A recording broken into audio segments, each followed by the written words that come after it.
What's up, y'all? Now look, in today's world, there are a ton of different paths if you want to become a software engineer. Self-taught, boot camp, computer science degree, especially if you're transitioning to the field, you might be wondering about these options. And today I want to talk to you about the way that I transitioned, which was to get a computer science degree. So I'm gonna go through my transcript and we'll check this out together. Hi, my name is Logan. I'm a software engineer at Microsoft, and on this channel I help people like you land jobs in big tech and dominate once you do. So the first thing you need to know is that I went a pretty non-traditional route. Since I already had a degree in biology, I was able to do a post-bac in computer science. And so my degree was completely filled with computer science courses for the most part. So I've got my transcript right in front of me, and let's just jump right into this. So my first term was the spring of 2020, and I took only 2 classes. I took Intro to Computer Science 1 and Discrete Mathematics. So Intro to Computer Science 1 was a pretty standard intro computer science class. We mainly used Python for the projects, but a lot of it was actually learning the theory around computer science and then learning the basics of programming. Then there was Discrete Math. So this one was actually a bear because there was a computer science discrete math, but that got completely filled up. So then I ended up in the math department and the mathematics discrete math, which was still the same topics, but the professor was known for being extremely rigorous, and that was the case. This was the hardest class for me to get an A in the entire degree, and I did get a 4.0 in this degree, so I won't really be like saying my grades because I got A's, but honestly, that's not a flex. That was dumb. I shouldn't have done that. I spent way too much time studying during this degree, and I should have been doing other things. I actually made a video about that. If you're interested, I'll link it here. So yeah, the discrete math class was actually really difficult, but it was very rewarding, and it did work out for me because I actually ended up getting to TA that class in the future.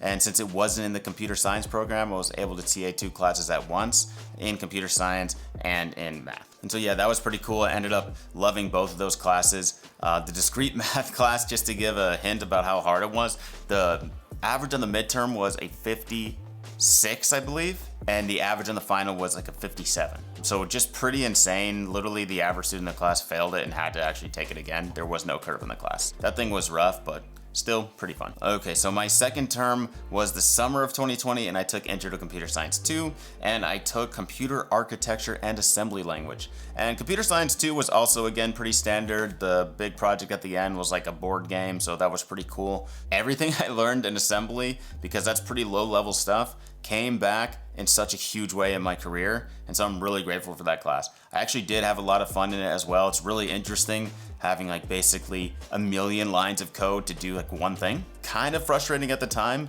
but also pretty fun and rewarding course. And in that summer is also when I started TAing discrete math, and so that was a really fun experience as well. So then the fall of 2020, this is when things started ramping up. I was like heavily applying to internships, and I was also taking 4 classes. And so I took data structures, and that was an amazing class. I would end up TAing for that later down the line.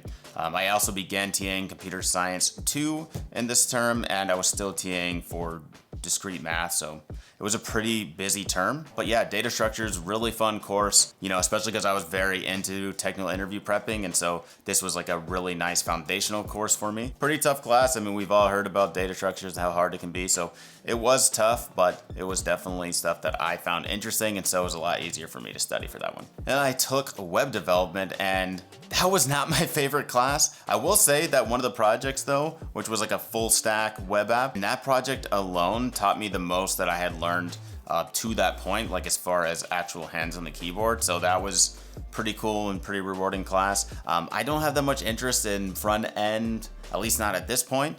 And I also took Intro to Usability Engineering that term. And so that was an elective. And what's funny about that, it was supposed to be like a joke, like a really easy A. That's actually why I took it. So I was with a team of people, 3 other people, and our job was to, develop an app. And so we, ended up doing a wireframe, which I actually did the entire wireframe for. I got a pretty rough group. Only one other person actually did any work. And on top of that, we had all of our stuff graded by the professor of the course. And so apparently the easy A part came from when TAs would grade your stuff, and that they would be very lenient, and as long as you kind of had a lot of words on the page, then you were good, because each week you would do like a report out and you would talk about what you did that week, if you did research, if you conducted interviews and everything. And he was super strict on that stuff because, I mean, obviously he loves the stuff, but I was like, dude, I'm just in here trying to get my A. So that kind of didn't work out the way I thought it would.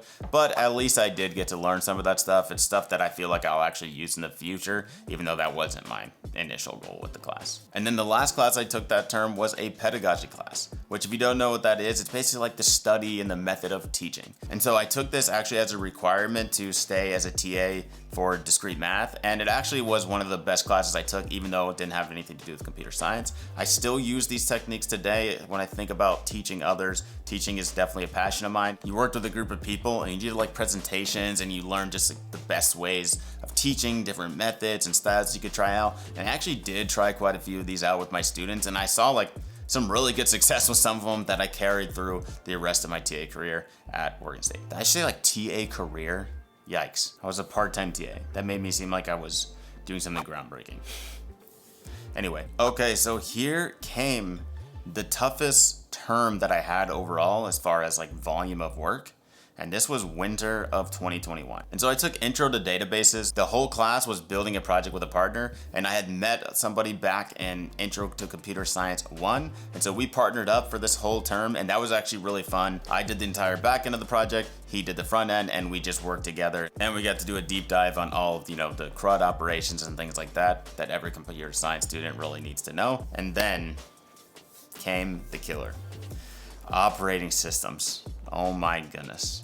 This class was insane. I am so glad now that I took that class because my entire job is C/C++ coding, and this whole class was in C. I had heard that it was like a really difficult class and a ton of work, and yeah, those things ended up being absolutely the case. I don't even know how many hours I must have spent on this class, but I will say that it was some of the most rewarding programming that I've done because the problems were actually pretty complex, even though they're still in a vacuum. These projects were still pretty difficult, and what you had to know to approach these projects, like applying the knowledge that you were learning from the lectures and stuff like that, I mean, it was pretty next level stuff as far as the class from what I had seen so far. And so when you finally got like everything in the project to run correctly, it was just like this huge weight lifted off of your shoulders. You're like, oh, thank you, Lord. I never thought I was gonna get through that thing. And at the time, I was actually able to iterate and do something more with one of the projects, and that thing lived on my resume for a while. And then I took 2 more classes that term. I took a class called Software Engineering 1, and basically that class was to try to prepare you to be a software engineer. And so,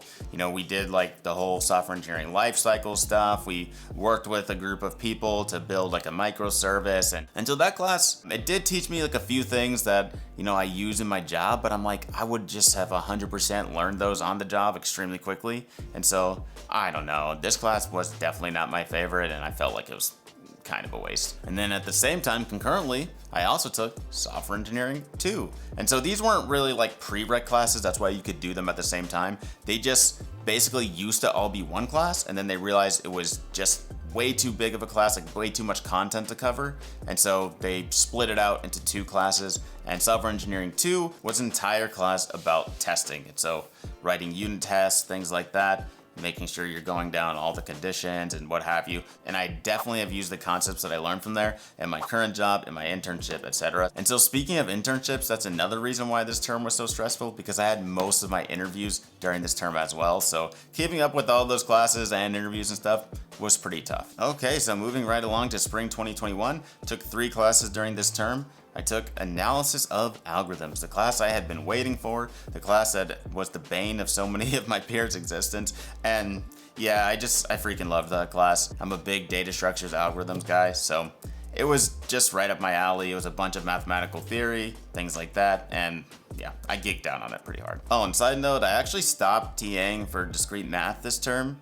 I was just kind of burned out on it. I TA'd for it 4 terms and I wanted to take it a bit easier. I still TA'd data structures. So this term I also took Intro to Parallel Programming. Super interesting class. It spawned out of an interview that I had for Microsoft where my interviewer was really into parallel programming. We talked about it a lot, and I said, you know what? My school has an elective for that. I think I'm gonna look into that after this interview. And I actually did, ended up taking it, loved that course, still use the concepts today, especially because I'm pretty low level. We do a ton of parallel programming in my job. It's a pretty hot area right now as well. A lot of good reasons to take it, and it did end up being a really cool class, and I'm really glad I took that. And the last class I took that term was Capstone Project. And so I was with 2 other people, and we basically spent the entire term building an app. And so we built like a mobile treasure hunting app that was crowdsourced. So basically you could, create a hunt and use location, and if anybody else was in that location, your hunt would show up and they could play your treasure hunt. They could make their own treasure hunts. It was pretty fun. I really liked my group. They were really hard workers, smart people. We got a really cool project out of it, and I was just I was blessed for that one, because I've heard a lot of horror stories when people get paired up with like really bad, groups, and it's just a nightmare the whole term. And I'm like, thank God that I didn't have that experience. And so from here, I only had one class left, and that was a very easy elective that I took the following fall of 2021. So the reason I had this one class was literally just because of the internship that I did with Microsoft. So Microsoft and a lot of other companies, they require students to return to their school for an extra term after your internship. And so I could have finished in that previous spring, but I left this one class so that I could basically follow that guideline of returning for one more term. And so the easy elective that I took was open source software. Very rewarding class. I definitely plan to do some open source work in the future. I worked on Visual Studio Code, which was right in line with Microsoft. And so basically it was just this calm before the storm. I was gonna start in February full-time with Microsoft, and I got to just chill out with this easy elective. Basically it was just trying to contribute to an open source project. So yeah, it's pretty fun and interesting. And honestly, that was my entire degree. You can see that the vast majority of my classes were just computer science focused, and that's because, like I said earlier, I did a post-bac, and so it was able to be hyper-focused on that. Should you do a degree? Man, that's up to you. Maybe I'll make a video about that in the future, but honestly, if I had to do it again, I would just 100% go the self-taught route. So I don't know. I got a pretty expensive piece of paper to show for it, and I don't even know where that is. Where is my degree? But yeah, I hope that gave you an insight into what a computer science degree could look like and helps you make the decision if that's something that you're actually interested in. If you got any value from this video, please consider liking and subscribing to the channel. It really goes a long way to helping me out. But for now, that is it for me. And remember, we'll all make it together. Just gotta keep praying.